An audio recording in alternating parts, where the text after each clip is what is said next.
Hello, my fellow creators, and welcome to my YouTube channel. It is the second of the month, which means it's time for the Sheetload creative team to share our version of this month's Sheetload of Cards.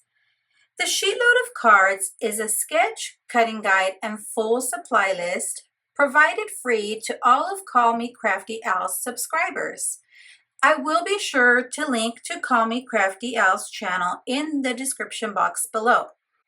On the first of the month, Alicia of the Call Me Crafty Al channel shares the newest sketch. On the second of the month, she shares a full process video showing how she uses the sketch, including any tips or tricks she may have. The creative team also shares our version of how we use the sketch on the second of the month. Now, there will be a link to the playlist in the description box below so that you can follow along with all of the creative team members for the October 2025 Sheetload of Cards sketch.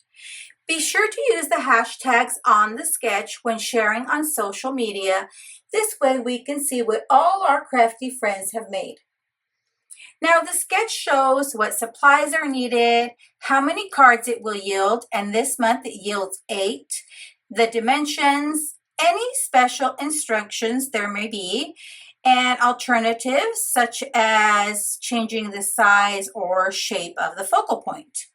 Now, page 2 is your cutting guide, and it'll tell you how to cut your pattern paper and any cutting instructions for your cardstock. Now, this is a special fun fold edition. So, I am using this fall break pattern paper from Cartabella that I had in my stash. So let me show you what I made. Let me bring in all my cards. I had so much fun making these cards, friends. Now, I made them ahead of time, so I'm just going to share them with you. Now, I spent a lot of time on my cards this month. I did have a lot of detail on my cards. Now, you can see this is a fun fold. And so, as you can see, you use your different pattern paper. So here's one of the pattern paper. So for this sketch, you use 2 sheets of 12 by 12 pattern paper. So here's one of my pattern papers, and here's the second. And then you can use a piece of cardstock on the back to use for writing your message to the recipient. And then you don't attach it to the whole piece of the back. You kind of just attach it to one side so that it will continue to open and close. And then you can see I added an extra strip of the pattern paper to that piece. Now, what I used for my cardstock here is I have this stack of cardstock that's this speckled. I don't know if you can see. It's this speckled cardstock I have in my stash. And so I thought I would use that. And then I did add here another strip of cardstock to kind of add another little fun element. Now, what I did for my focal point here, what the sketch calls for, let me bring in my sketch, is here the sketch calls for an image or sentiment.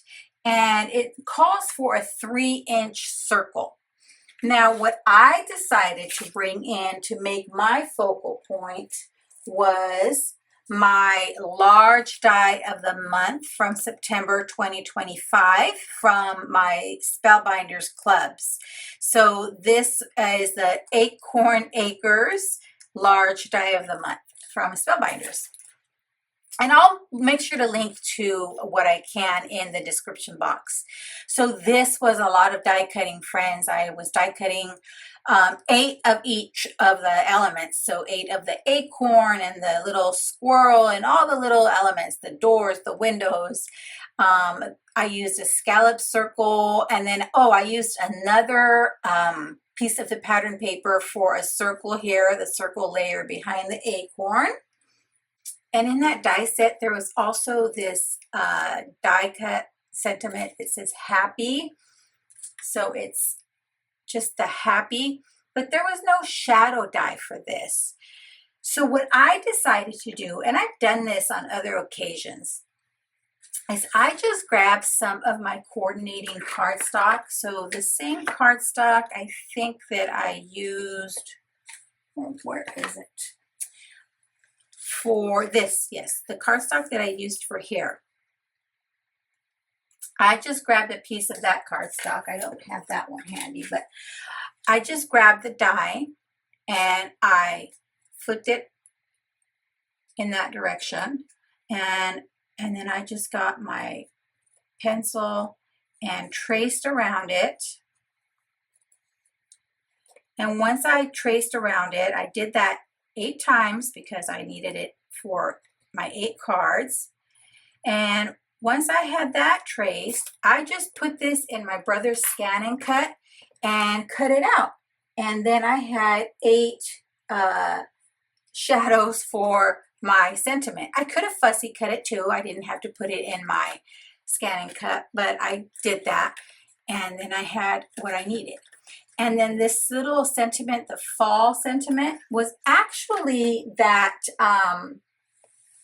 the strip that comes on the pattern paper. So the branding strip on the pattern paper, let me show you.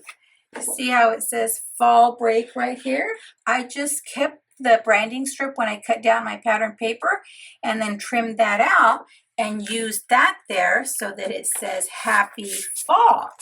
So I kind of used up what I had on my craft desk. And there I made my little focal point using that beautiful large die of the month.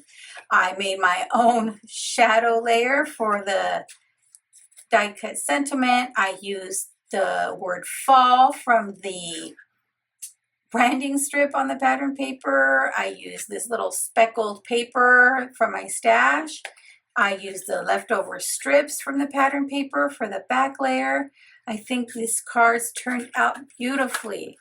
So I did make all 8. Let me lay them out so you could see all 8. I can get them all laid out.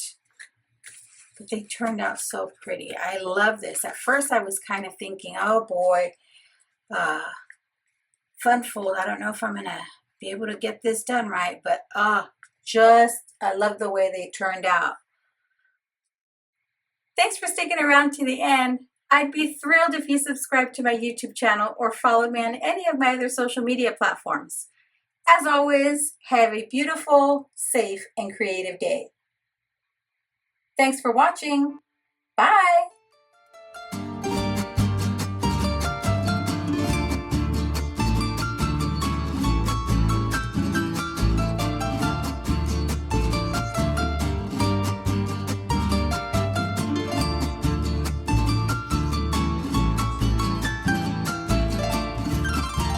Cuando baja el sol, me acuerdo de ti, aquella noche triste cuando yo te pedí. Cuando baja el sol, me acuerdo de ti, aquella noche triste cuando yo te pedí.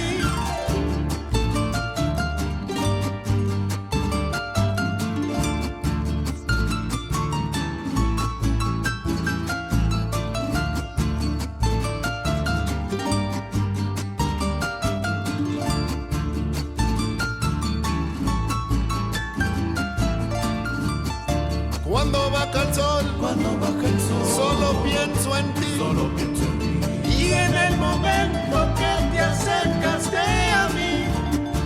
Cuando baja el sol, solo pienso en ti,